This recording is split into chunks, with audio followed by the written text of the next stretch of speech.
How to fix wireless display install fail in Windows 11. Hi everyone, it's Sophia to assist you today. Without any delay, let's jump right in. Go to search bar and search for settings. In settings, click on network and internet. You'll find this kind of screen pop up.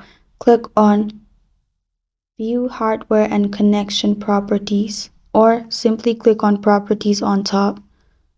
Scroll all the way down and turn off set as metered connection.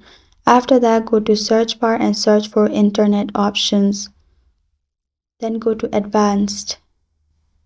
Scroll all the way down till you find TLS. Make sure there is tick mark in use TLS 1.2. And then you're good to go. That's how you fix wireless display install fail in Windows 11. Thank you for joining me today. If this video helped you out, please leave a like and subscribe for more. Got question or want to suggest a topic? Comment below. I am Sophia signing off. Until next time.